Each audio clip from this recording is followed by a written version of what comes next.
I didn't plan to stay the night in that house. Honestly, I wasn't even supposed to go inside.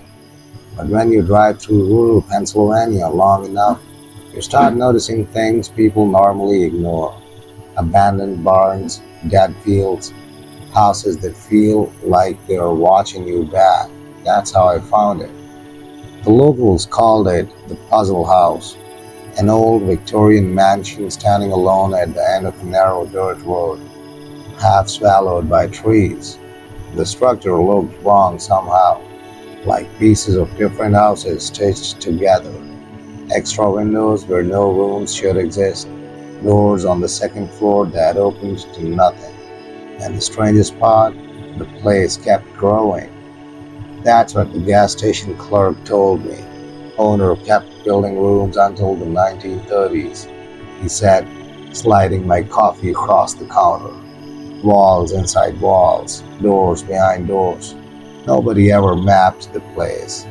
I laughed at the time, just another small town ghost story.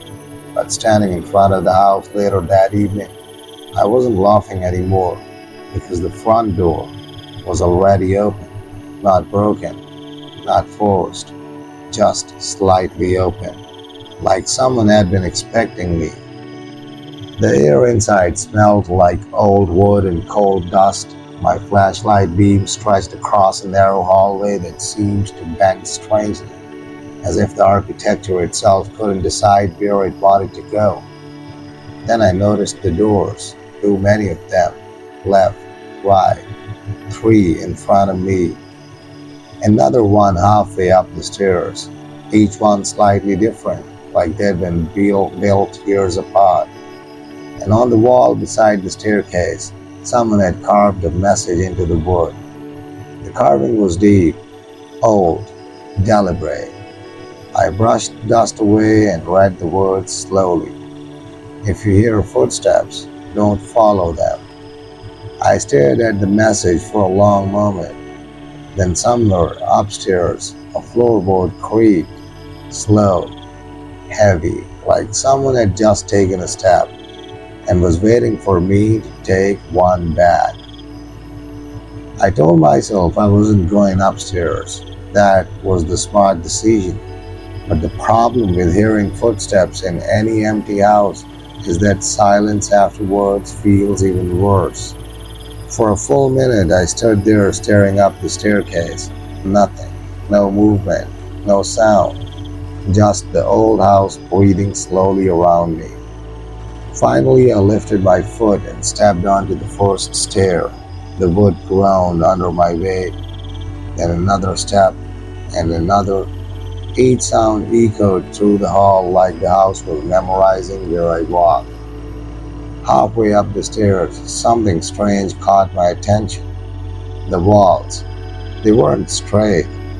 At first, I thought it was just the age of the house, old wood bending over time. But when I ran my flashlight along the paneling, I realized something disturbing. The walls were too thick, much thicker than normal, which meant only one thing. There were spaces inside them, hidden corridors, secret rooms. Suddenly, the story from the gas station didn't feel like a joke anymore. This place wasn't just built, it was designed like a maze. When I reached the second floor, the hallway stretched farther than it should have. At least 20 doors lined both sides, different colors, different handles, different ages. Some looked brand new, others looked like they'd been opened in 50 years. And the footsteps? Gone, completely gone. I took a slow breath and walked forward, one door at a time. Most of them were locked, some were nailed shut. One door opened into a tiny room with no windows, just a single chair in the center facing the wall. I backed out immediately.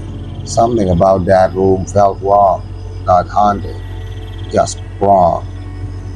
Then I noticed a narrow door at the very end of the hallway. It was shorter than the others, almost like it was made for someone who didn't want to be seen. The handle was cold when I touched it. For a moment, I remembered the message downstairs. If you hear footsteps, don't follow them. I hadn't followed them. They had stopped. So technically, I wasn't breaking the rule, right? I slowly pushed the door open. Behind it was a narrow wooden staircase, but it didn't go up. It went sideways, angling sharply into the wall like the house had twisted the staircase into its bones. And from somewhere deep inside those walls, I heard the footsteps again, but this time they were running, not away from me, toward me. The footsteps inside the walls were getting louder, fast, too fast for an old house. For a moment, my body completely locked up. My brain was screaming at me to run back down the stairs and leave the house exactly the way I found it. But the sound kept coming, inside the walls, inside the house itself. I turned my flashlight toward the narrow staircase hidden behind the small door. The wood there looked newer than the rest of the place, like someone had been using this path long after the house was supposedly abandoned.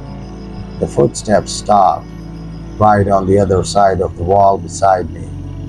Silence. And something happened that made my entire spine go cold. A knock. 3 slow knocks. Not from a door, from inside the wall. I didn't breathe. I didn't move. Another knock came, this time slightly lower, like whoever or whatever was behind the wall had moved closer to where I stood. And then I realized something. The wall beside the staircase wasn't solid. It had a seam, a narrow vertical line running through the wood, a hidden door. My hands were shaking as I pushed against it. At first, nothing happened.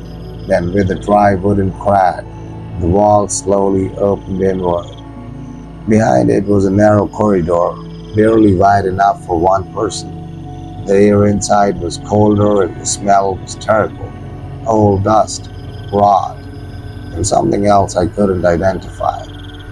My flashlight beam moved forward slowly, and then I saw the photographs, dozens of them, nailed along the hidden hallway walls, old black and white pictures of people standing inside the house, different decades, different clothing, but the house behind them in every photo looked exactly the same, unfinished, growing, changing. I moved closer to one photo near the end of the corridor. It looked newer than the others, color instead of black and white. 3 people standing in front of the house, a man, a woman, and someone standing slightly behind them, watching. At first I thought it was just another person in the picture. Then my stomach dropped because the face looked familiar, too familiar. I raised the flashlight closer and realized why the man in the photo was wearing the same jacket I was wearing, the same boots, the same flashlight clipped to his belt, and the date written on the corner of the photograph said something that made my hands go numb. Tomorrow's date. That's when I heard the footsteps again. Not in the walls, not upstairs, right behind me, inside the corridor.